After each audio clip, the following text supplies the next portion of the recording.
Boa tarde, minhas irmãs, meus irmãos, né? O Helder está aí também.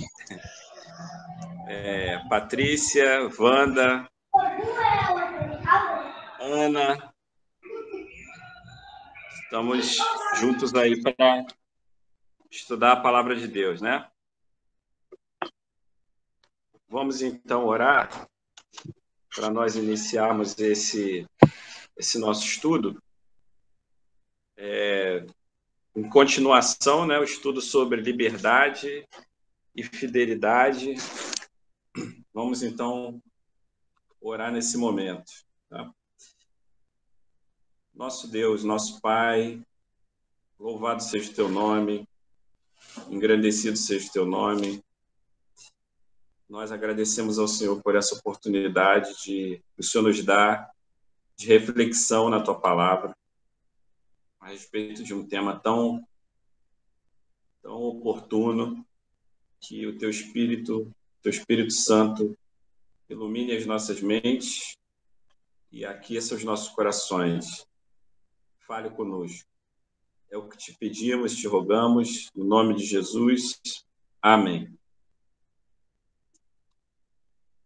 Bom, eu gostaria que vocês me ajudassem, né, nesse estudo. Eu vou começar fazendo uma pequena revisão, né, do que nós estudamos na semana passada, e depois nós vamos entrar rapidamente nesse estudo dos livros de Ruth e Esther, ok? Então, na semana passada, nós falamos sobre a carta de Paulo aos Gálatas e os versículos, né, que eu gostaria de ressaltar aqui, dentre tantos versículos assim importantes, né, que a gente viu, foi o de Gálatas, capítulo 5, versículo 1, e Gálatas, capítulo 5, versículo 13. Então, eu gostaria que alguém lesse primeiro Gálatas 5:1 e depois outra pessoa fizesse a leitura de Gálatas 5, versículo 13.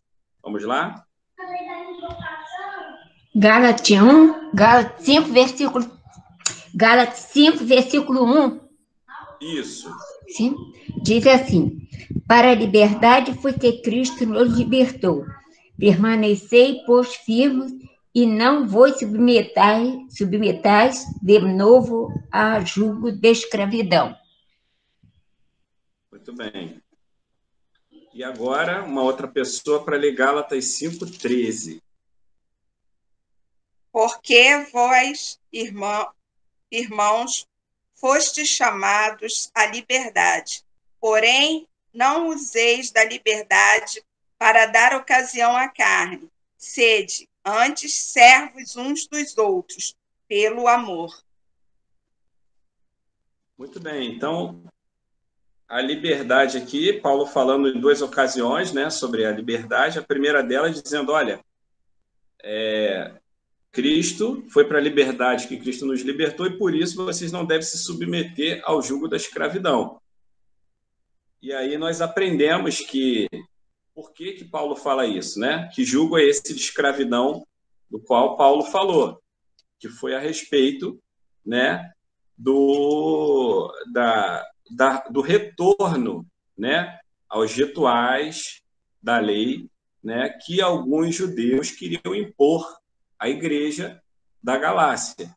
Olha, se vocês não se circuncidarem, vocês não vão ser salvos. Olha, vocês têm que voltar à prática da lei de Moisés, senão vocês não vão ser salvos. Então, começaram a impor esse jugo de escravidão sobre os cristãos, né, da Igreja da Galácia, completamente contrário ao Evangelho da Graça de Cristo que Paulo pregava e que nós recebemos também no nosso tempo. E com isso, Paulo realmente ficou muito indignado, né, com essa situação, chamou a atenção dos Gálatas quanto a isso, e aqui nesse versículo ele novamente ele fala sobre isso, dizendo, olha, vocês já são livres, Cristo chamou vocês para a liberdade. vocês não devem se submeter novamente a esse tipo de escravidão, né? Ele não queria dizer, né, obviamente, que os cristãos não deviam se submeter aos mandamentos, né, de Cristo. Não, não era isso. Eles não deveriam se submeter às leis de Moisés para alcançar a salvação. A salvação, nós vimos, é pela graça de Cristo Jesus, não deve ser substituída, né? Cristo é suficiente, a graça é suficiente.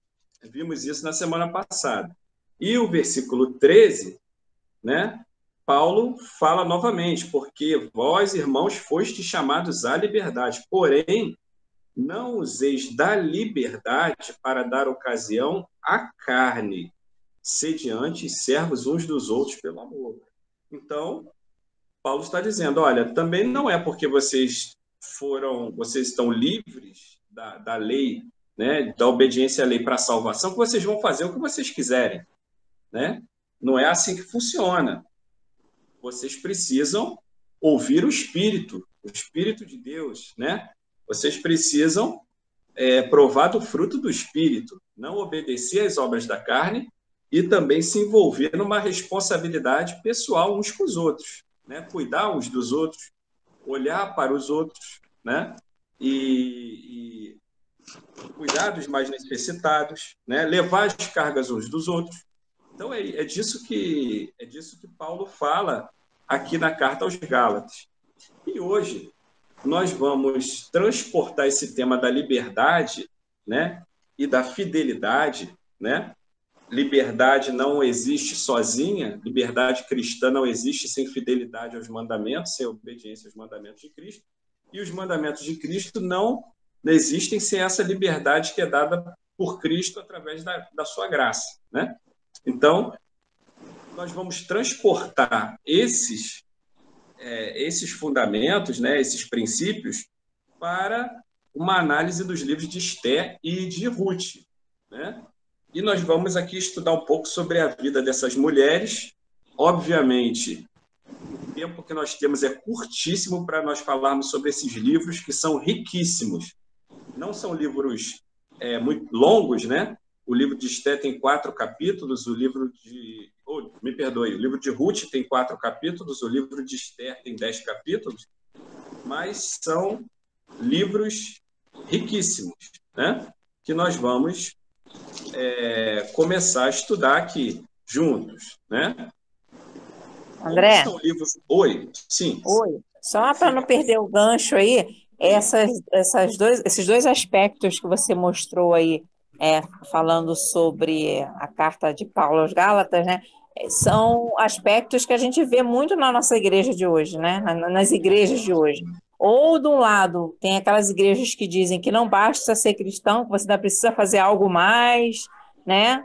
Que para você receber a bênção de Deus, não basta só você crer neles e crer que você está com a sua vida nas mãos dele, mas você precisa comprar alguma coisa, ter que ter um salzinho, uma água, isso, aquilo dentro da sua casa.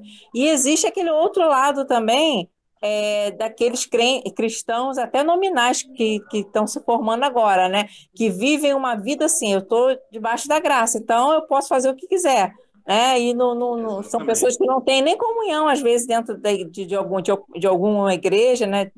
Não servem em alguma comunidade, mas assim, você perguntar, o que você acha? Eu sou evangélico. Tá, mas você frequenta alguma igreja? Você serve a Deus em alguma coisa? Você tem ali a sua prática de meditação, de leitura da palavra? Não, mas eu sou evangélico. Isso.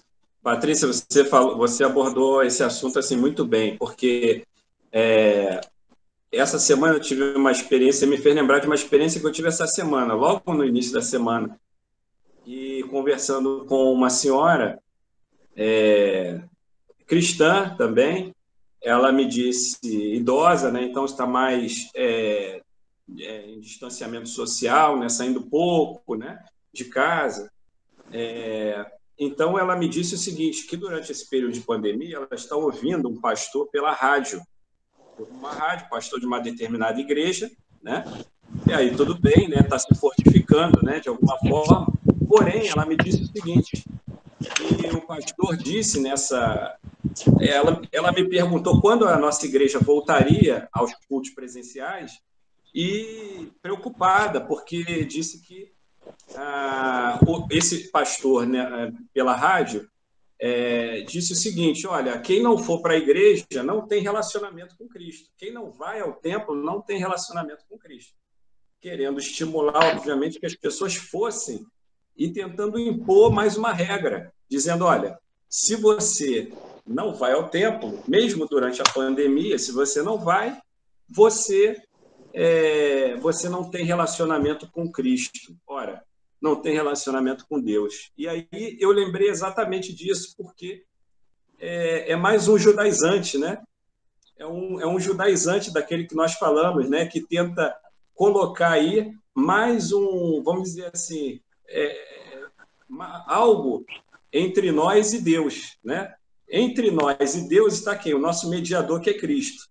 Mas só Cristo não é suficiente, né? Temos que ir também ao templo. Aí, se nós formos a Cristo e formos ao templo, então estamos completamente salvos, temos o nosso relacionamento com Deus aí garantido. Então, nós vamos ouvindo isso é falado com muita sutileza, né? Isso e tantas outras coisas, que nós vamos vendo que esses judaizantes fizeram escola, né? Eles têm a sua escola entre nós. Nós temos que ter muita cautela sobre isso. Nós temos aí comprovado que o povo de Deus é povo de Deus mesmo que esteja em distanciamento. Não deixa de ser povo de Deus, não deixa de ser povo remido, né? Nós estamos, obviamente, muito assim, ansiosos no bom sentido, né? Ansiosos de nos reunirmos todos, né? Mas, enquanto isso não acontece, nós vamos dando o nosso jeitinho aqui na Escola Bíblica, à distância, né? Os cultos também aos domingos, e no contato com outros irmãos, enfim. Isso não vai ser empecilho para nós, né? Para nós nos reunirmos. Mas nós temos que ter muito cuidado com isso, né? E quando nós vamos aqui ao livro de Ruth, né? Nós vamos ver também a lição de Ruth sobre a liberdade, né? Na verdade, aqui o tema da liberdade em Ruth tem a ver com uma pessoa que se colocou como resgatador, né? De Ruth e de Noemi, não é isso? Qual era o nome dessa pessoa, desse homem que se colocou nessa posição? Boaz, exatamente. Boaz, exatamente. Boaz foi o resgatador, foi aquele que deu a liberdade a Ruth, né? A liberdade a Ruth e a Noemi, que estavam numa situação realmente extrema, né? E nós vamos ver claramente que essa liberdade que foi dada por Boaz, a Ruth e Noemi, veio acompanhada da fidelidade dessas mulheres, né? A Deus, a fidelidade a Deus, a confiança em Deus, isso foi fundamental para que elas chegassem ao encontro com Boaz. E muito interessante também, nós vamos ver aqui, é que nada disso aconteceu por acaso. Deus estava todo o tempo, né, à frente desse processo, né, de libertação, né, e preparando todo um cenário para algo muito maior que aconteceria. Mas vamos lá, vamos recapitular um pouco essa história, né? E aí eu vou contar com o conhecimento aí prévio de vocês, né? E a gente vai tratando sobre isso, para ficar um pouco mais dinâmico. Bom, no capítulo 1, versículo 1, vocês vão ver na Bíblia, né, no livro de Ruth, que esse livro de Ruth, esses acontecimentos, né, eles ocorreram nos dias em que julgavam os juízes, né? Nos dias que julgavam os juízes. Eram dias bons ou dias difíceis? Esses dias. O que estava acontecendo? Muito difíceis, né, dona Sara? Muito difíceis. A gente vê que o povo era muito oscilante. Ele começava, daqui a pouco bem, daqui a pouco ele desobedecia a Deus, Deus mandava um juiz, aquele juiz fazia todo um trabalho de restauração espiritual do povo, mas logo depois o povo voltava e ocorria essa oscilação, e isso em meio a todo um contexto, né, de apropriação das terras que foram conquistadas lá com Josué, né? Quando entrou na terra de Canaã, houve aquela divisão das terras e eles ainda estavam, né, nesse processo de luta, de conquista. Então, tudo isso muito complicado, vivendo entre povos gentios, né, povos idólatras, o povo se envolvendo com a idolatria de outros povos, uma situação muito difícil. Para piorar, né, o que acontece? Uma fome na terra. E aí, ali, um homem, né, de Belém, que morava em Belém de Judá, né, que era Elimeleque, ele sai com a sua mulher, que se chamava Noemi, e seus filhos Malom e Quilion, não é isso? E eles vão para que região? Eles vão para onde? Fugindo da fome. Saíram de Belém. Isso. E eles vão para Moabe. Foram para Moabe, que era uma região gentia. Isso. Chamou muita atenção. Hein, André? Isso Sim, me chamou. Não. Sim, não. É que eles foram para uma região de gentios. Então era um povo judeu, né? Tinha graça de Deus, mas pela fome que estava reinando ali em Belém, eles foram para a região de Moabe. Então aí o que me chamou a atenção é que já nesse tempo, há tantos anos passados, a gente já via a possibilidade das coisas de Deus atingirem a todos os povos, gentios e cristãos. Aí, nesse caso, Jesus ainda não tinha vindo, mas já era prenúncio, né? Como você falou do início, esses livros são maravilhosos, eles têm muitos, mas muitos ensinos mesmo, né?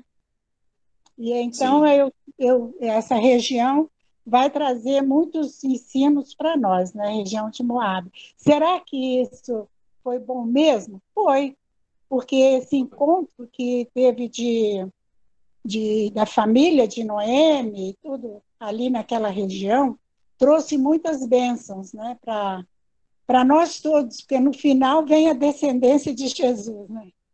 Exatamente. Agora vejam, né, essa região de Moabe era uma região muito complicada também, né? Os irmãos lembram, quem está fazendo a leitura da Bíblia toda, viu lá no livro de Gênesis como surgiram os moabitas, né? Lá em Gênesis fala sobre isso. Os moabitas surgiram de uma relação incestuosa entre Ló e a sua filha primogênita, né? Quando Deus destrói a cidade de Sodoma e Gomorra, ele manda Ló sair de lá com seus parentes, né? Ele sai com as filhas e sai com a esposa para no caminho, olha para trás e é convertida numa estátua de sal, né? E ele segue com as duas filhas para uma cidade próxima. Chegando nessa cidade próxima, as filhas falaram, olha, nós temos que manter a descendência do nosso pai. Então, eu vou me deitar com ele essa noite e você, a mais nova, deita com ele na noite seguinte. Então ela embebedou o pai, a filha mais velha se deitou com ele, engravidou do pai, e o primeiro filho se chamou Moabe. Então, daí é que surgiram os moabitas. Então, esse início aí, esse nascimento dos moabitas já não foi muito legal, né? Já não começou muito bem. E depois, esse povo, se nós formos lá, esse texto do qual eu falei está em Gênesis 19, versículo 37. A primogênita deu à luz um filho e lhe chamou Moabe. É o pai dos moabitas até o dia de hoje, né? E nós vamos ver que entre os hebreus e os moabitas sempre houve um relacionamento problemático, né, difícil. Lá em Deuteronômio 23, Deuteronômio 23, tem uma palavra a respeito disso também. Ou será que eu me equivoquei? Não é 20, não, eu estou no 22, 23, deixa eu ver aqui. 23, eu acho que eu anotei errado. Deixa eu ver aqui. Deuteronômio 23. Tem um versículo 3 de 23:3 aqui, que diz alguma coisa sobre Amonita e Moabita. 23, qual o 3. versículo que você viu? Versículo 3. 3.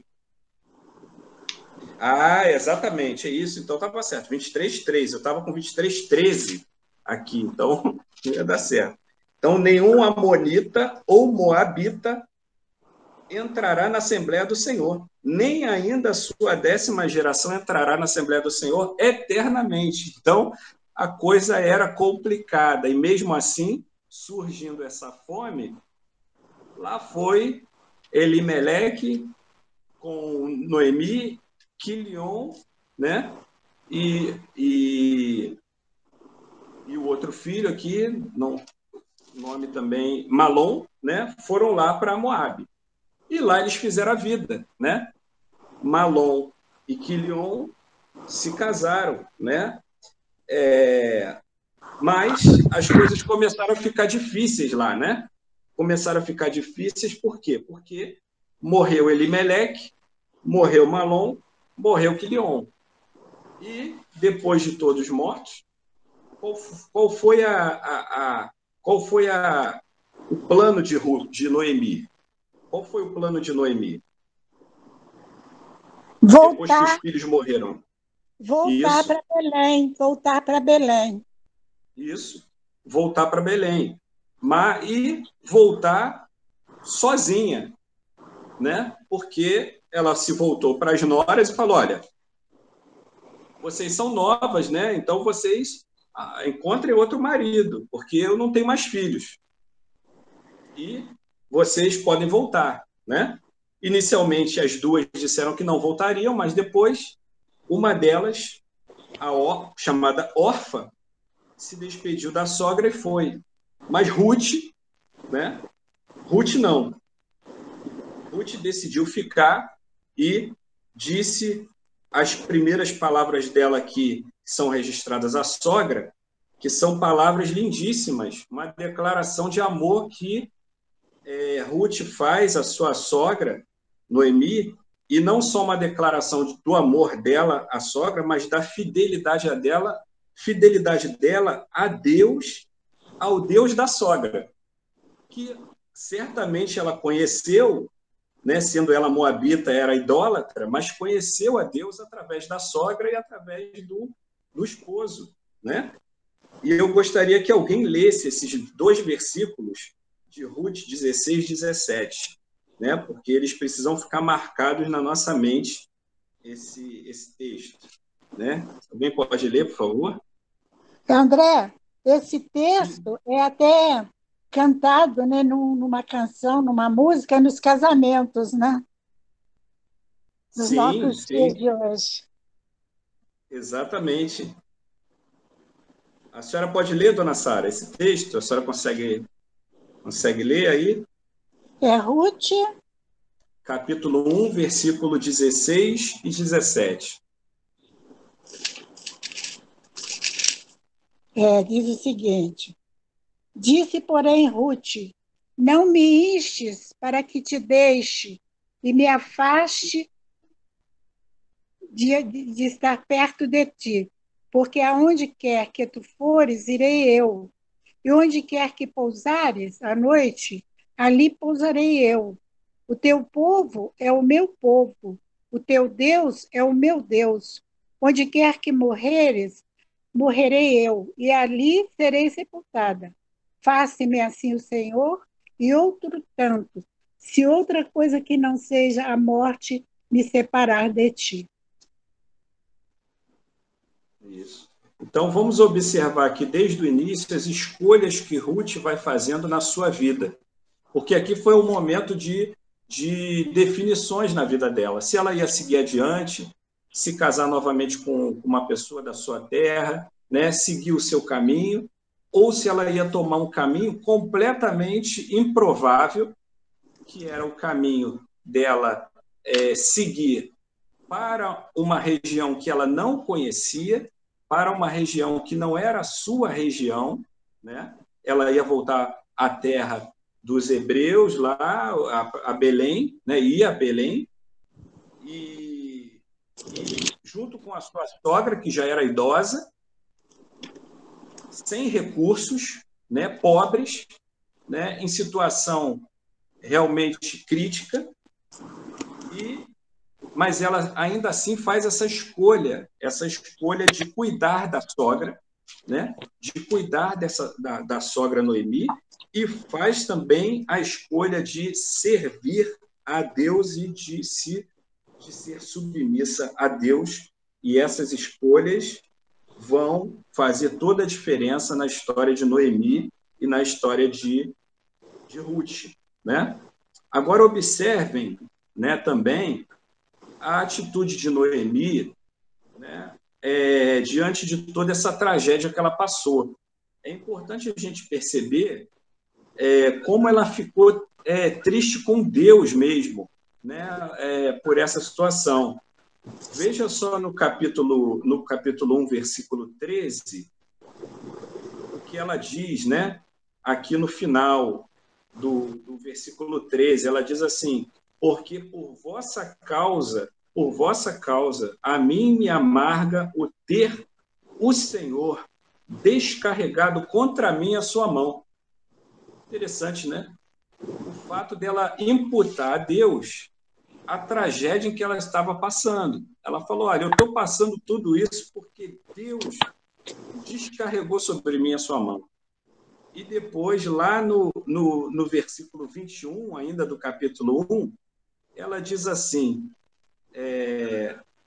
no capítulo 1, versículo 20, porém ela lhes dizia: não me chameis Noemi, chamai-me Mara, porque grande amargura me tem dado o Todo-Poderoso. Novamente.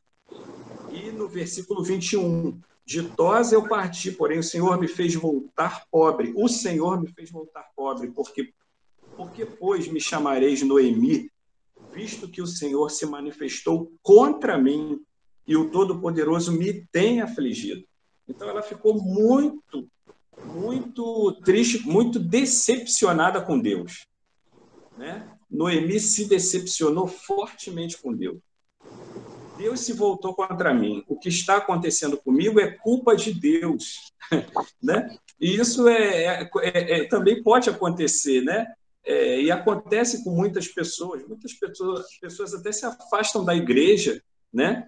Se afastam do convívio com os irmãos, se afastam de Deus, exatamente por pensar assim: olha, eu estou passando por dias difíceis, eu estou passando por algum problema, e foi Deus que fez isso comigo, né? Agora, a visão de Ruth, né, era diferente. A Ruth tinha conhecido Deus e, de alguma forma, mesmo sendo moabita, né, ela sabia que Deus estava no controle disso tudo. Ela falou: olha, o seu Deus será o meu Deus, né, e eu vou seguir esse Deus e eu vou te ajudar. Então, elas se dirigiram até a Belém, né? E diz aqui no versículo 22 que elas chegaram no princípio da cega da cevada, né? Então, Ruth foi trabalhar, não é isso? Foi trabalhar. E que tipo de trabalho Ruth estava fazendo para se sustentar, ela e a Noemi? Que tipo de trabalho ela fazia? Quem pode dizer?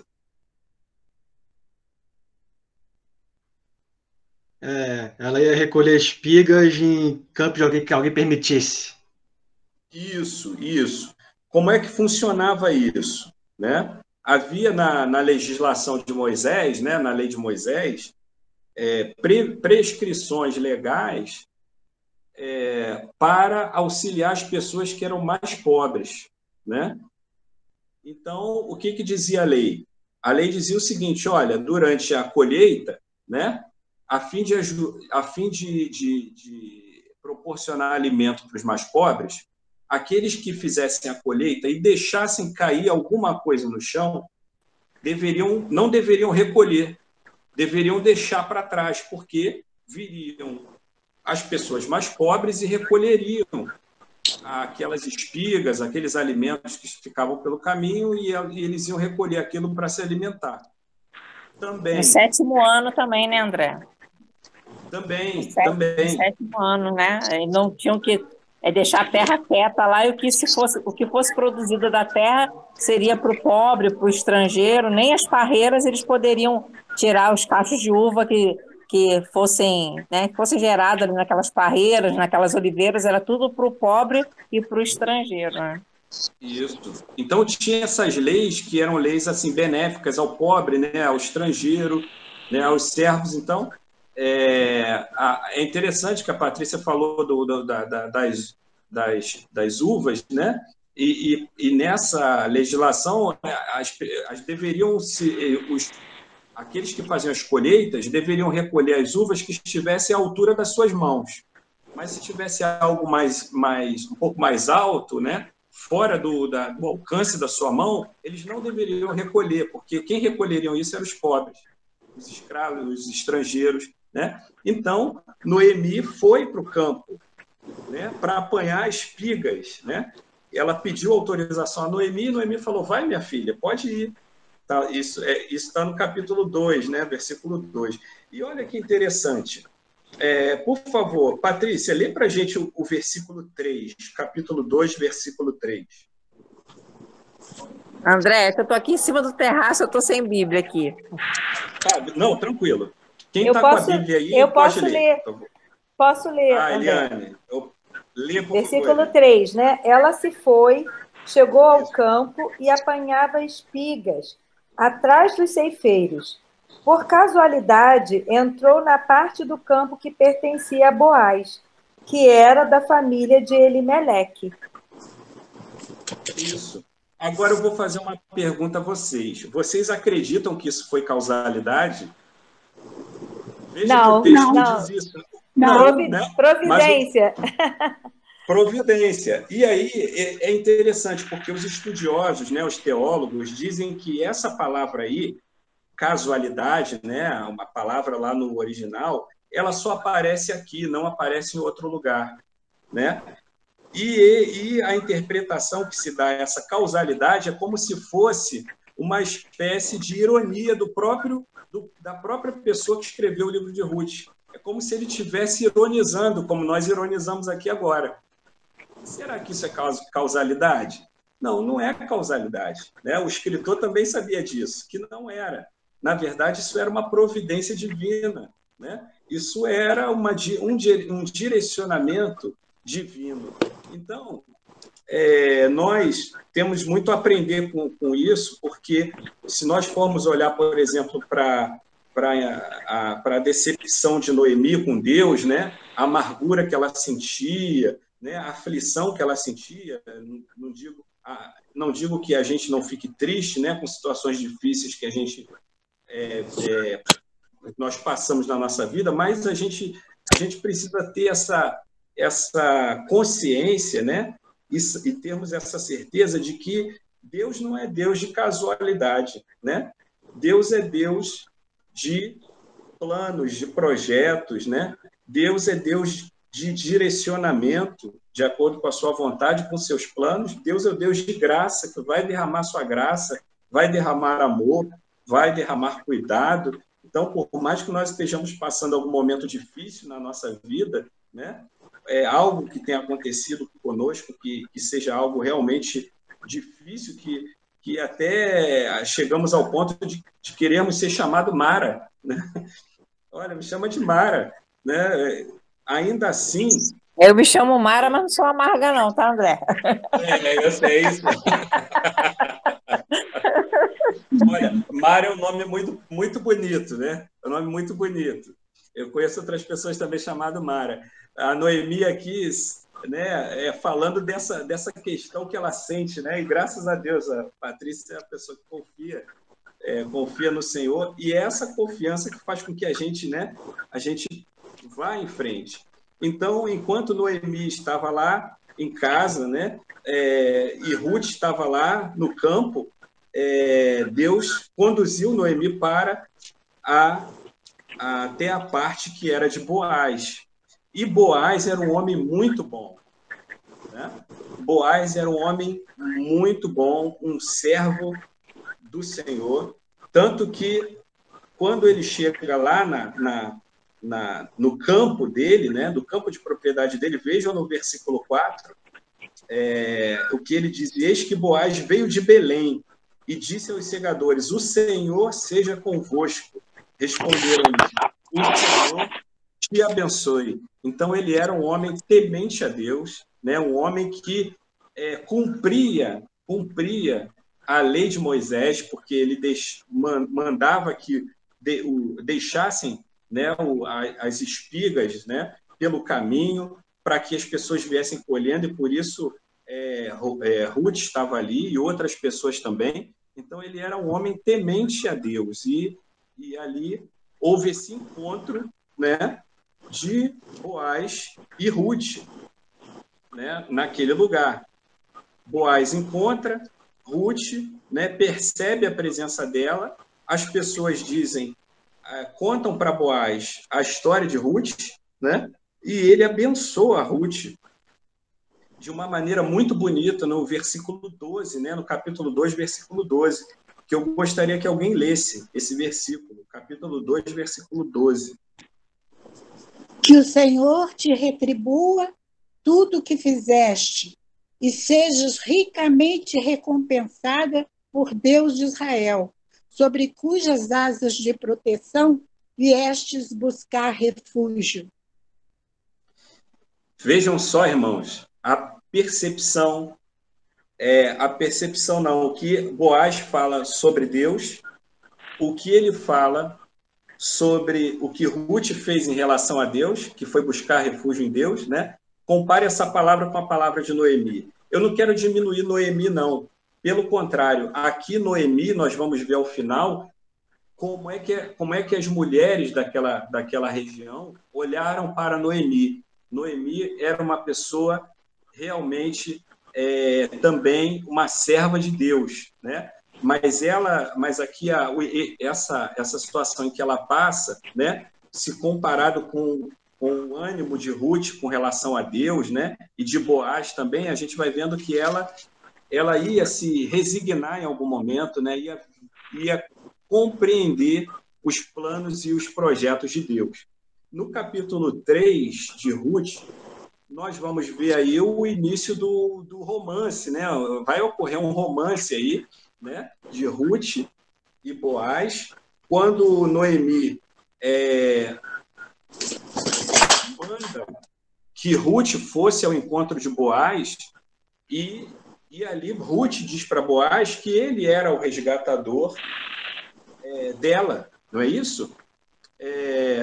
E Boaz fala para Ruth que existia um outro resgatador.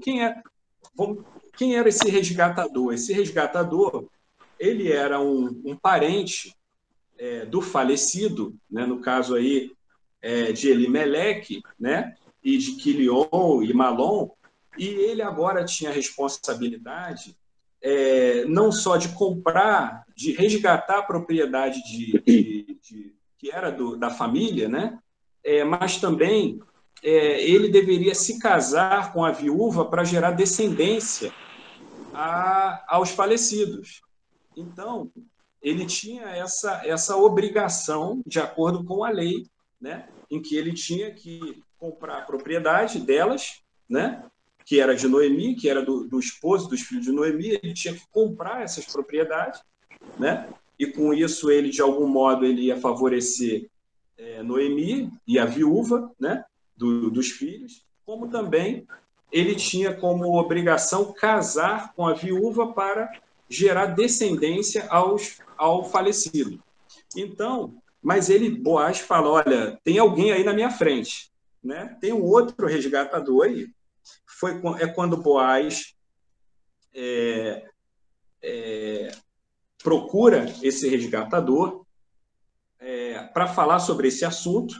O resgatador, né, diz que tem interesse sim nas terras, mas não tem interesse em Ruth.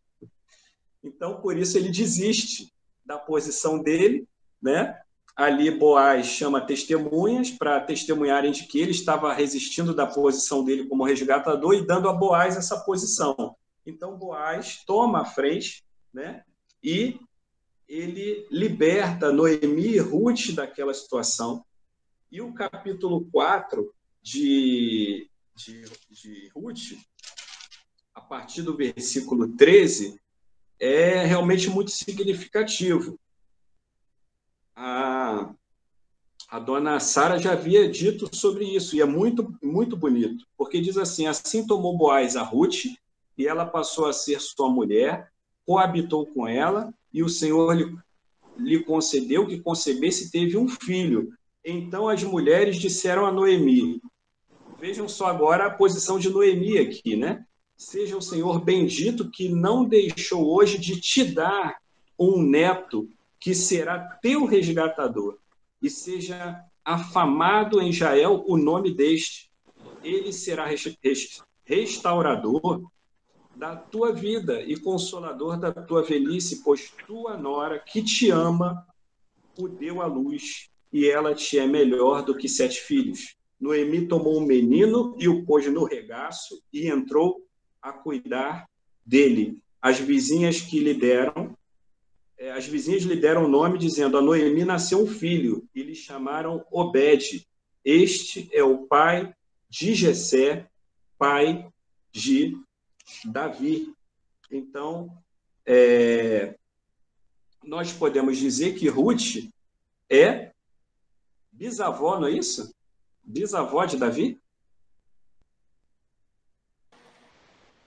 Isso. Não é? Então, Ruth, depois de toda essa aflição que ela passou, né? E mesmo assim confiando em Deus, vencendo esses obstáculos, né? Chegou a casar com Boaz, um homem bom, um homem amoroso, que lhe deu um filho, e esse filho, ele ali passou a ser um descendente de Davi, né? Do rei Davi, e entrou na genealogia de Jesus Cristo. E Ruth entra na genealogia de Jesus Cristo também como uma das mulheres gentias que entram na genealogia de Cristo. Né? André, E esse texto me fez lembrar de um hino que o coral Laudare já cantou, que diz assim: do tronco rude e forte da estirpe de Jessé veio um rebento novo que infunde nova fé. Então, achei essa frase muito, muito bonita desse hino, né?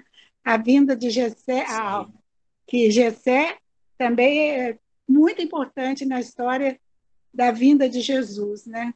Da genealogia, como você está, nesse momento, abordando.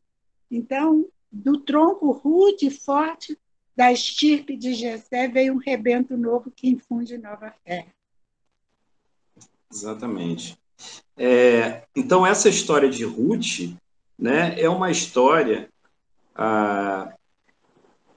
Essa libertação, né, que Boaz dá a Ruth, a Noemi, né, conectado aí, ligado, né, ao fato de que essas pessoas que estão aqui envolvidas, né, nessa história, tanto Noemi como Ruth e Boaz, eram pessoas tementes a Deus, pessoas que buscavam a Deus, pessoas que entregaram as suas vidas a Deus. Isso fez escolheram, né, obedecer esses princípios, né, de amor, né, de cuidado, de preocupação com o outro. Isso acabou fazendo com que viesse ao mundo Obed numa situação aí, né, de ser um descendente, né, um ascendente de Davi. né? Então, essa história nos mostra, dentro daquilo que nós estamos estudando, né, o que Deus pode fazer, né, nas nossas vidas através da sua graça, através do seu amor, através do seu cuidado conosco, né? E de que não existe casualidade nisso, né? Pode ser que nós estejamos passando dias difíceis na nossa vida pessoal, né? Dias duros, né? Mas nós sabemos que Deus está conosco, nós sabemos qual é o fim que Ele vai nos dar e que é um fim de bênção, né? Um fim de vitória, né? E isso é o que nós temos certeza. O Edinho levantou a mão aí. Fala, Edinho. Foi sem querer? Ô, meu irmão. Ô, Edinho, você levantou a mão aí. Você levantou a mão aí. Não, é isso mesmo. É um Deus de certeza. Nosso Deus é um Deus de certeza. E não de casualidade. Os planos deles, como diz lá no livro de Jó, não são frustrados, não podem ser frustrados. Amém? Amém. Amém. Eu queria comentar isso. Amém. Amém. Agora, André. Amém. Pois não, mano. André, agora. Já foi a Mara. Não tem problema, não. Patrícia. Só título de curiosidade, né? Boaz, ele casou com Ruth, né? Que era uma estrangeira, mas ele também era filho de uma estrangeira, né? Ele era filho de Raabe. Então ele sabia muito bem que era seu. Isso. Lembrou muito bem. E entrou para a genealogia também, né? Isso. Raabe também era uma mulher gentil, entrou para a genealogia de Jesus. Então, isso é sinais da graça de Deus, né? São sinais da graça de Deus que nós vemos na vida dessas pessoas, né? Bom, vamos aqui passar um pouco adiante, pular um pouco, né? A gente vai pular aí quase 1000 anos de história e vamos chegar a Esther, né? Vamos chegar a Esther. Vamos abrir lá Esther. No livro de Esther. Esther é uma mulher, uma rainha, né, que vai surgir ali um pouco antes dos fatos que estão narrados lá nos livros de Esdras e Neemias. Tá? Então, um pouquinho antes acontecem esses fatos, né, no tempo do rei Xerxes, que em algumas Bíblias, algumas versões aí, como a minha, fala em Assuero, né? E na revista, na versão revista e atualizada, fala Assuero. Na nova versão internacional, fala em Xerxes, né? Não importa. Ele era um rei persa, né? E esses fatos vão ocorrer na região da Pérsia, né? A história é conhecidíssima, né? Esther se torna rainha porque uma outra rainha é destituída da sua posição. Qual era o nome dela? Vasti. Vasti, né? Ela foi destituída, Eliane. Por quê? Por que ela saiu? Por que ela deixou de ser rainha? Bom, cada um tem uma visão. A minha visão era que, como o rei tinha promovido um banquete, né? O banquete naquela época durava meses, e eles já estavam bem, assim, vamos dizer, já tinham bebido bastante, já estavam bem fora do seu controle, e ele chamou Vasti para que fosse exposta a sua beleza. Ele queria mostrar para os outros reis, queria mostrar para os que estavam ali no banquete que ele estava promovendo, que ele tinha uma belíssima rainha. Então, ela se negou. Ela se negou a estar se expondo como uma coisa, como um objeto. Essa é a minha visão. E, assim, no meu entender, ela estava certíssima de não ter se exposto daquela maneira. E aí o rei não gostou da atitude da rainha e destituiu-a. Exatamente, mas foi exatamente isso. E o que é interessante também, esse livro, a pessoa que escreveu o livro de Esther, era assim um grande escritor, né, a meu ver, porque ele faz aqui um sarcasmo, né, de alguma forma aqui com algumas coisas. Por exemplo, ele explica que o rei, diante daquela situação de ter sido de Vasti ter negado, né, comparecer à sua presença, ele ficou tão impactado com aquilo que ele falou: e agora? Chamou os sábios lá, né, e falou: agora o que a gente vai fazer? Não, o que a gente tem que fazer então é o seguinte: a gente tem que baixar aqui uma lei aqui que bem rigorosa para que as outras mulheres não façam a mesma coisa, porque senão as mulheres vão fazer a mesma coisa e a gente não vai segurar. Na verdade... Jurisprudência, né, André? Jurisprudência, ela abriu o caminho. Exatamente. Mas o que é interessante é que no capítulo 1, versículo 22, eu achei muito engraçado isso. Diz assim: então enviou cartas a todas as províncias do rei, a cada província segundo o seu modo de escrever e a cada povo segundo a sua língua, que cada homem fosse senhor em sua casa e que se falasse a língua do seu povo. Ou seja, olha, faz uma lei para dizer que os homens mandam na casa deles, né? Senão a coisa não vai dar certo. Então, a última palavra será sim, senhora, sempre. Sim, senhora. E aí é que surge Esther nesse momento, né? Ela era uma prima de Mordecai em algumas versões, Mardoqueu em outras, né? Então, ela morava com Mardoqueu na cidadela de Suzã, que era uma cidade, né, persa, e ela era tipo uma prima mais nova, né, de Mardoqueu, e Mardoqueu, sendo o primo mais velho, criou Esther, que já tinha os pais falecidos. Na verdade, o nome dela persa era Esther, né? O nome do livro é um nome persa, Esther, mas o nome dela era Radassa, né? Então, diz no versículo 7, ele criara Radassa, que é Esther, filha de seu tio, a qual não tinha pai nem mãe, e era jovem bela, de boa aparência e formosura. Tendo-lhe morrido o pai e a mãe, Mordecai a tomara por filha e criou. E surgiu essa oportunidade, né? O rei promoveu lá um desfile de beleza, né, para escolher uma substituta para Vasti, e Esther, como era uma mulher muito bonita, muito atraente, foi escolhida, né? Ela não declarou que era judia, porque Xerxes não gostava dos judeus, e também havia lá naquele lugar, né, como um dos chefes, foi elevado mais à frente como um dos chefes, né, um homem chamado Amã, que era um homem que odiava os judeus. E por que ele odiava os judeus? Quem sabe dizer por que ele odiava e por que ele passou a odiar o povo judeu? Foi um episódio que o nosso amigo não quis fazer reverência a ele quando ele passou, foi alguma coisa assim, não foi um episódio assim? Foi. Mordecai, né, tinha uma regra que foi posta pelo rei, né, pelo rei Xerxes, que todos deveriam se inclinar e se prostrar perante Amã, que era tipo o segundo no reino, né, abaixo de Xerxes.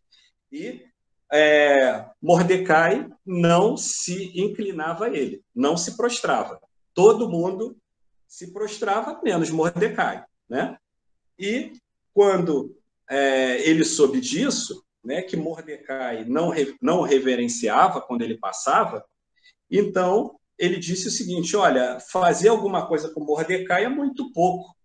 Eu vou fazer com Mordecai e com todos os judeus. Eu vou armar uma cilada para todo mundo, né? E ele conseguiu, né, porque ele tinha lá o anel, né, real, ele conseguiu que fosse decretada a morte de todos os judeus. Isso causou uma perplexidade muito grande, né, no povo. O povo ficou muito perplexo com isso, muito amedrontado, né? Mordecai, né, que é Mardoqueu, e os judeus fizeram jejuns, né, por conta disso. E o Mordecai fez chegar essa situação ao conhecimento de Esther. E Esther, né, existiam ali algumas regras, né, que Esther precisava obedecer alguns protocolos, né? Que Esther precisava obedecer. Caso contrário, ela também morreria. Como, por exemplo, nós vamos ver aí no capítulo 4, né? No versículo 8, versículo 11, né? Versículo 10 e 11, desculpa, capítulo 4, versículo 10 e 11. Então, respondeu Esther a Hataque e mandou-lhe dizer a Mordecai: todos os servos do rei e o povo das províncias do rei sabem que, para qualquer homem ou mulher que, sem ser chamado, entrar no pátio interior para avistar-se com o rei, não há senão uma sentença, a de morte, salvo se o rei estender para ele o cetro de ouro, para que viva. E eu, nestes 30 dias, não fui chamada para entrar ao rei. O que ela estava querendo dizer com isso olha, você está querendo me colocar numa situação de risco, porque ele não me chamou. Se ele não me chamou, eu não vou até lá, porque pode ser que ele não estenda o cetro a mim, e se ele não estender, eu vou morrer. Né? Então, ela se colocou nessa situação. Mas Mordecai, que era um homem temente a Deus, mas era também um homem muito experiente, né? E tinha uma visão, né? uma visão muito abrangente, né? Do que estava acontecendo ali. Ele chama Esther à responsabilidade, à reflexão.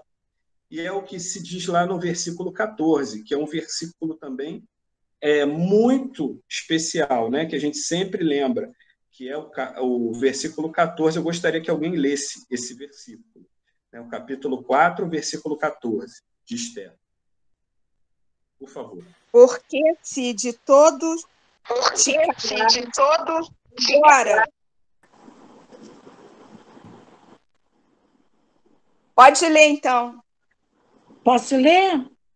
O versículo 13 diz assim: imediatamente mandou adverti-la: não imagines que somente por estares vivendo no palácio do rei serás a única a escapar da matança dos judeus. Porquanto, se calares neste momento crucial, certamente socorro e salvação surgirão de outra parte para os judeus. Mas tu e a casa de teu pai, os teus familiares, todos sereis aniquilados. Quem sabe se não foi para este tempo que fostes nomeada rainha da Pérsia? Isso. Agora, a pergunta é a seguinte: os irmãos acham que Mordecai não tinha certeza disso? Que ela tinha sido colocada ali exatamente para isso? Essa pergunta dele é uma pergunta para reflexão de Esther, mas aqui, novamente, a questão da causalidade. Você acha que foi por acaso que você chegou nesse lugar? Você acha que foi por acaso que Deus te constituiu rainha? Né? Foi uma causalidade? Ou Deus fez tudo isso exatamente para a libertação dos judeus? Né? Então, uma situação André, assim... Sim, André, pode falar, Marcelo.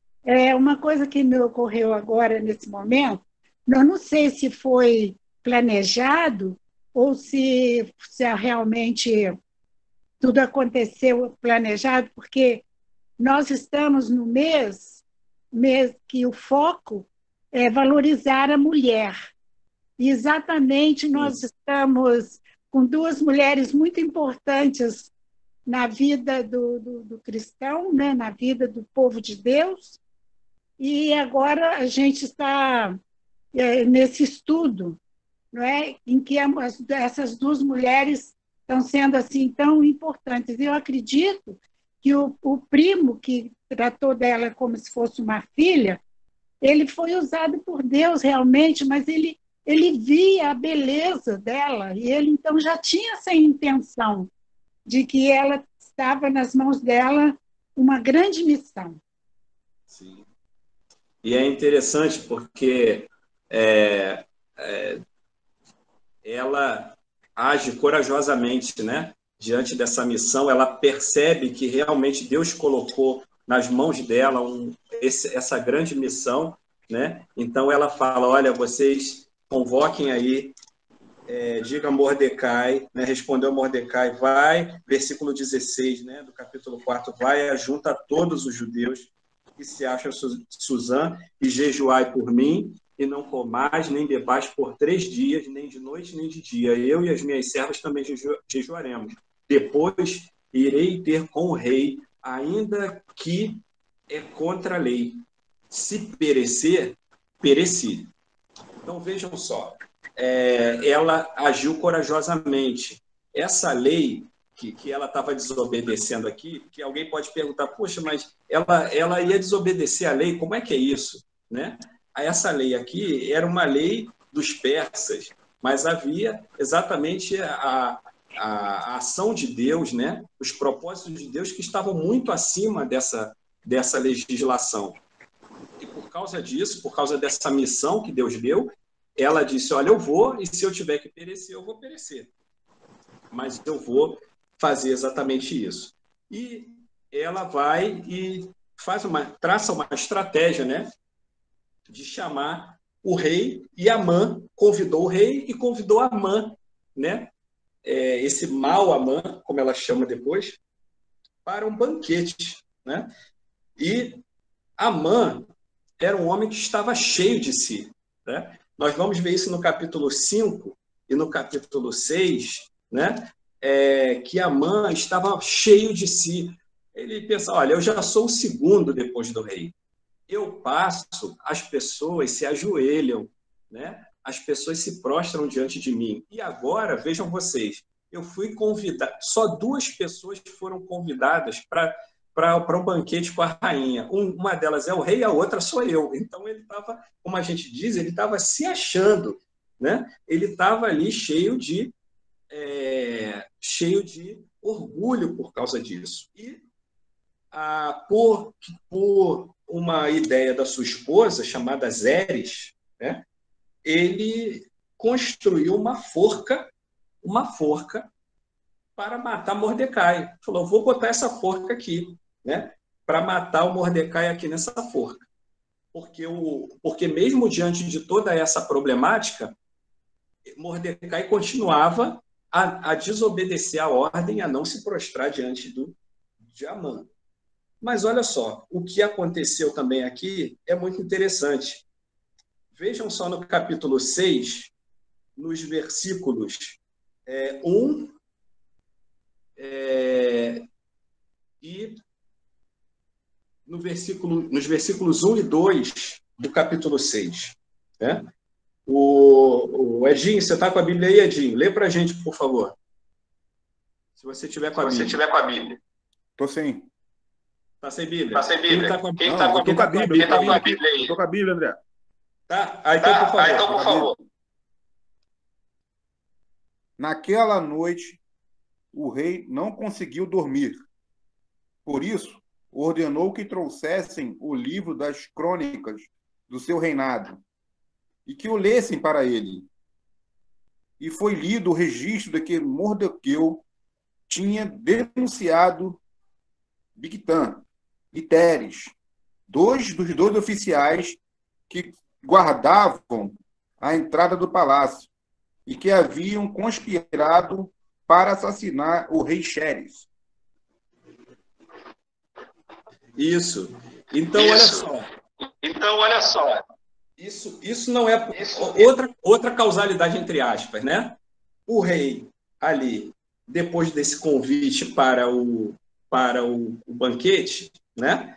Ele vai dormir à noite e não consegue dormir, fica sem sono. E, por estar sem sono, ele manda trazer o livro dos feitos memoráveis, daqueles grandes feitos, né? Do reino, e pediu que lessem para ele. Né? E aí achou escrito, vejam só, se isso é o acaso, meus irmãos, achou escrito que Mordecai havia denunciado esses 2 eunucos por causa de uma tentativa de traição. E esse fato é narrado antes, nós não lemos, mas nos capítulos anteriores, se os irmãos forem ler, os irmãos vão ver que esse fato está narrado lá. E esse fato foi registrado no livro. né, nesse livro de feitos memoráveis. E agora o rei leu. E quando ele leu, o versículo 3 diz assim: então disse o rei, que honras e distinções se deram a Mordecai por isso? Nada lhe foi conferido, responderam. E aí, olha só, ele vai e pergunta o seguinte: quem está no pátio? E disseram: olha, quem está no pátio é Amã. Manda trazer o Amã aqui. Né? E o que o Amã estava fazendo no pátio? Querendo, assim, ali aguardando para falar com o rei. Amã estava ali para falar com o rei, para pedir para enforcar Mordecai. E aí o rei, depois de ter lido isso, manda chamar Amã. E diz o quê? Amã, me diz o seguinte: o que eu vou fazer com o homem a quem eu desejo honrar? Como é que eu vou honrar esse homem? O que você me diz? Amã, como eu havia dito, era tão orgulhoso, estava tão cheio de si, que ele falou: bom, se eu sou o segundo depois do rei, e a rainha me chama para o banquete só o rei e a mim, esse homem do qual o rei está falando só pode ser eu. E aí ele fala: olha, eu acho que tem que cobrir ele com vestes reais, tem que colocar ele sobre um cavalo, tem que colocar ele andando pela cidade com a coroa na cabeça, e tem que saudá-lo desse modo. E aí foi quando o rei diz, né? Tudo bem, Amã, muito bom. Então você vai pegar Mordecai e vai fazer exatamente isso. Você vai vesti-lo, você vai fazê-lo sentar sobre um cavalo, você vai colocar uma coroa na cabeça dele e você vai anunciá-lo por toda a cidade. Vejam só, irmãos, como Deus faz as coisas, né? Quando nós decidimos, né, seguir os princípios de Deus, né, a palavra de Deus, né, os princípios de fé, vivendo pela graça, obedecendo a Ele, o que Deus é capaz de, o que Deus pode fazer, né? Às vezes nós ficamos, né, apreensivos: o que Deus vai fazer? Será que vai dar certo? Será que não vai? Será que o que vai acontecer comigo? E aí a gente fica um pouco apreensivo, né, com isso. O que vai acontecer com a igreja, né? O que vai acontecer com o povo de Deus? Olha, Deus tem tudo sob controle. Deus tem tudo sob controle. Quem não tem as coisas sob controle somos nós. Mas isso é completamente compreensível, né, do ponto de vista da fé, porque Ele quer que nós confiemos plenamente nas boas intenções dele, de Deus, né? E aí nós vamos ver que a Esther, nesse banquete, pede exatamente para que o rei mande matar Amã. E Amã é morto. E no lugar de Amã é colocado Mordecai como superintendente da casa de Amã. E mais à frente, a Esther pede para que os filhos de Amã, que tinham sido enforcados, ou que tinham sido mortos, fossem pendurados na forca. E os judeus tiveram uma grande vitória ao final de tudo isso. André, sim. A gente vê esse versículo, esse capítulo de Deuteronômio 23 que você falou, no versículo 23, versículo 5, o Senhor estava falando com relação a Balaão, mas ele falou assim: porém o Senhor Deus de vocês não quis ouvir Balaão, pelo contrário, mudou a maldição em bênção. E a gente vê exatamente na história de Esther, né? Deus mudou a maldição que Amã queria impor sobre o povo judeu, Deus transformou em bênção, e uma história linda para ser contada de geração em geração, como o que a gente está fazendo hoje, e foi até instituída a festa, né? A festa de Purim.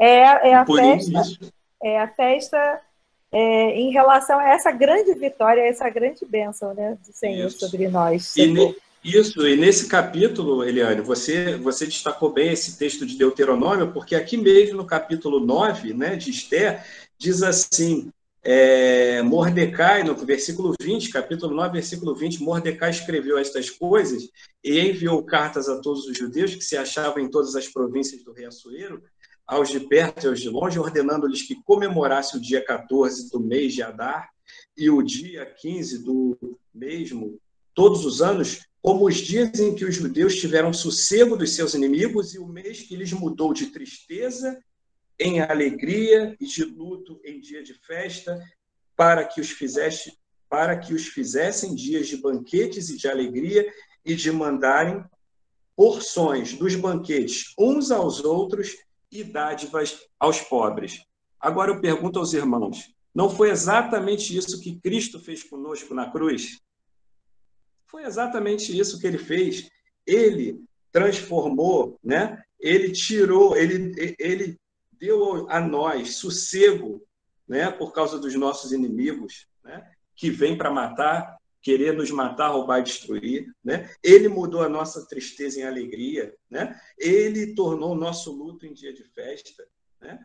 Ele nos deu dias de banquete de alegria por causa da graça de Cristo, para nós nos banquetearmos uns com os outros. Não é isso que é a nossa igreja? Não é isso que é a igreja de Jesus? Não é o povo que se banqueteiam-se uns com os outros, vamos dizer assim, né? Participam do mesmo banquete? E não é o povo que tem a missão de dar dádivas aos pobres, de cuidar daqueles mais necessitados? É exatamente isso. Então, o livro de Esther é essa lição, né, de liberdade, a liberdade que foi dada ao povo pela vida de Esther, né, pela atitude de Esther, mas tudo isso em obediência a Deus, né, obediência aos princípios divinos, e como uma lição da graça de Cristo para nós, né, já como um prenúncio da graça, daquilo que Jesus fazia por nós. E um último versículo que eu queria ler aqui com vocês é o versículo 3 do capítulo 10. O capítulo 10 de Esther é um capítulo pequeno, só tem 3 versículos. Já viram? E diz assim, pois o judeu Mordecai foi o segundo depois de Assuero, e grande para com os judeus, e estimado pela multidão de seus irmãos, tendo procurado o bem-estar do seu povo e trabalhado pela prosperidade de todo o povo da sua raça. Essa deve ser, né, a nossa busca pessoal, né? E também vamos fazer disso aqui um motivo de oração, porque nós precisamos de governantes assim, né? Nós precisamos de Mardoqueus, né? Nós precisamos de mulheres como Esther, né? No nosso país, né? Não só à frente do nosso país, mas no nosso país. Nós precisamos de mulheres corajosas, mulheres que enfrentem essas situações e se enxerguem como a solução de Deus, né? Para um povo tão sofrido como o nosso, né? Que precisa da graça de Cristo, que precisa também de ajuda, né? Precisa de amparo, e os homens precisam se espelhar em Mardoqueu, né? Que foi um homem que se tornou um homem estimado entre os seus irmãos, né? Que procurava o bem-estar do seu povo, não se aproveitar do seu povo, não espoliar o seu povo, mas se aproveitar, cuidar do bem-estar do seu povo e também trabalhar pela prosperidade do povo da sua raça. E nós precisamos fazer isso, né, pelos nossos conterrâneos, vamos dizer assim, né, pelos nossos brasileiros, porque nós precisamos muito, muito de gente como essa gente, né? Bom, irmãos, essa é a palavra que nós tínhamos aqui sobre esses livros. Como eu falei com os irmãos, é muito pouco tempo. É muito pouco tempo. Dava para a gente estudar Ruth e Esther muito tempo. Era para a gente sentar um dia e ficar o dia inteiro conversando sobre esses livros, né? Tirando André, as lições para a nossa vida. Mas, infelizmente, é pouco. André, eu não sei se foi Sim, dito. Sandra, pode falar. Não sei se foi dito no início, porque eu já cheguei um pouquinho atrasada na aula, me desculpa. Não sei se foi dito que não se fala no nome de Deus em todo o capítulo, em todos o livro. Mas interessante que tem 2 textos que fica bem claro a presença de Deus. Um foi quando ela convoca o jejum, né, para que o povo ficasse em jejum. A quem que eles estavam orando? A Deus, né? Depois, o outro texto, também que prova muita presença de Deus, numa hora muito interessante, quando o rei não conseguia dormir, e ele então pediu que lesse o livro das crônicas, para que o sono viesse. Então, são dois textos assim que Deus está bem presente, a leitura da Bíblia e a oração. Exatamente. A senhora, nós não falamos sobre isso, irmã Sara. Foi uma boa lembrança que a senhora teve, exatamente. Não, é interessante como não fala o nome Deus, né? Mas Deus está presente no livro, né? Aí, de maneira mais evidente nesses textos que a irmã destacou, né? E no livro todo. André, exatamente, a leitura da Bíblia e a oração, aquilo que nós crescemos espiritualmente, né? André, pegando o gancho aí da dona Sara, né? Só assim, abrindo um parêntese, os historiadores contam que na hora de fechar o cano judeu, né, da Bíblia judia, eles não queriam, né, as pessoas que estavam fechando o cano não queriam incluir o livro de Esther exatamente porque não se tocava no nome de Deus, mas o livro de Esther era tão popular entre o povo, eles se identificavam tanto com Esther, né? Porque às vezes a gente lê esse livro de uma forma assim, bem romanceada, né? Olha, ela é bonita, participou do concurso de beleza e era mais bonita, mas a gente não vê que era uma menina muito jovem, que provavelmente tinha os seus sonhos, né? De repente tinha já alguém que ela gostava e ela tinha os seus sonhos, e ela foi tirada muito jovem do seio da sua família para ir para um palácio onde ela não conhecia ninguém, né? E ela não teve escolha. E mesmo assim, você vê que no momento em que Deus a solicita, né? Que ela precisa, uma figura ali central para a libertação do seu povo, ela não se revolta, ela não fica, eu não queria estar aqui, né? Eu tinha meus sonhos, eu queria estar em outro lugar e fui obrigada a vir para cá, para esse palácio, junto com esse rei, mas ela não, ela se coloca à disposição, né, para ser um instrumento, né, usado por Deus para a libertação ali do seu povo, né? Mesmo ela até correndo risco de vida, né? Você vê ali, por isso que o povo judeu tinha muita identificação ali com Esther, e a gente pode ver quão bonita é essa história, né? De uma menina que foi tirada ali do seio da sua família e foi colocada nesse castelo para viver com esse rei que, pela história com a rainha, né, anterior, como a Eliane falou, não devia ser lá muito boa coisa, mas que ela não, em nenhum momento ela se revolta, ela, né, muito pelo contrário, ela entende por que ela está ali. Assim como a gente vê na história de José, né? Ela entende por que foi por isso que Deus me escolheu, que o rei me escolheu, por isso, é para esse momento que eu fui escolhida, para ser instrumento de libertação ali do povo de Deus. Exatamente. André, posso falar? Pode, claro. Então, fazendo uma conexão com o livro de Gálatas, né? Também com esses dois, né?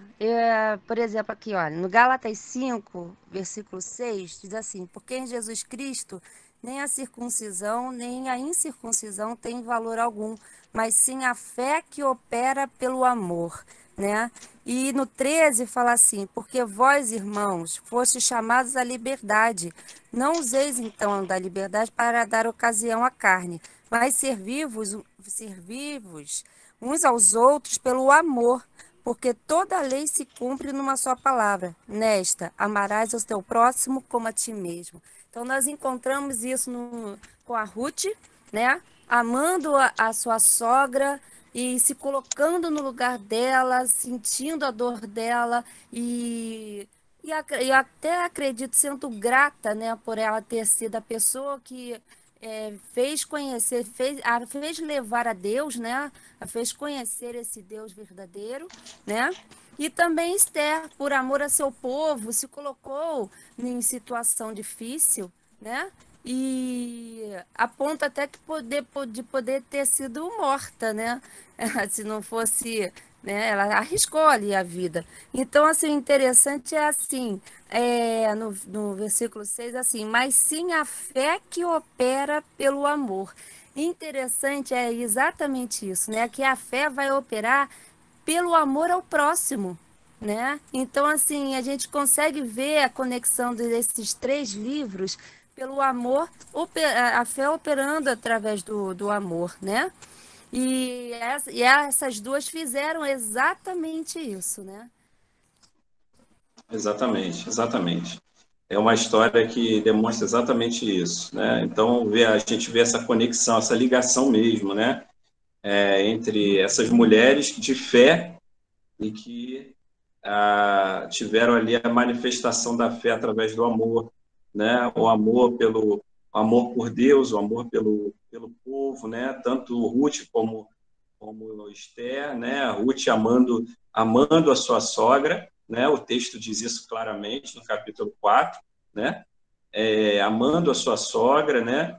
E Boaz, que amava Noemi, amava Ruth, né? Esther, que amava o seu povo, né? O povo judeu, e Mordecai, que amava a sua prima e amava o povo judeu, então, e se deu por ele. Então, é exatamente isso, né? A fé e o amor caminhando junto, uma lição para nós, né? Uma lição. A nossa fé, as pessoas vão saber que a gente tem fé se a gente amar, né? Se a gente demonstrar amor,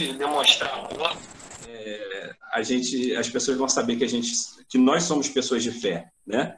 Se nós formos pessoas de fé, mas não amarmos, isso não vale de tudo nada. passa, né? Tudo vai passar, menos o amor, né? Exatamente. Amém. Amém. Alguém mais quer dar alguma palavra? Se não, agradecer a vocês pela presença, né? Agradecer aí a todos, né, que participaram, e vamos continuar aí na próxima semana esse estudo das conexões, né? Os irmãos aí se empenham nessa segunda etapa aí para participar, né? E porque é bênção para nós, né? O estudo da palavra, a meditação e também a prática da palavra, né? Agradecer aí a Patrícia também, a Andréia, né? Que são as nossas coordenadoras, né? Que tem viabilizado tudo isso, e o nosso amigo Helder, né? Que é o nosso técnico do domingo de hoje, né? Que está aí com a gente, tá bom? Um bom domingo para vocês, né? Uma boa semana, que Deus abençoe a todos. Uma boa semana, que Deus abençoe a todos. Vou pedir ao Daniel. Daniel está aí? Daniel está aí ainda? Tá. Sim, estou aqui, sim. Daniel, por favor, ore conosco aí para nós encerrarmos então o nosso estudo. Senhor Deus e Pai, te agradecemos mais uma vez por termos reunido sua presença. Obrigado por mais um momento de aula que nós tivemos aqui, Senhor, que foi muito proveitoso, com certeza. E venho te pedir também pela semana que vamos iniciar agora, Senhor, que seja muito boa para todos nós, Senhor, e que possamos manter essa comunhão virtual e presencial quando possível, Senhor. E Deus deixar essa semana muito bom para todos nós aqui, para os irmãos aqui presentes também, Senhor. E em nome de Jesus, amém. Amém. Amém.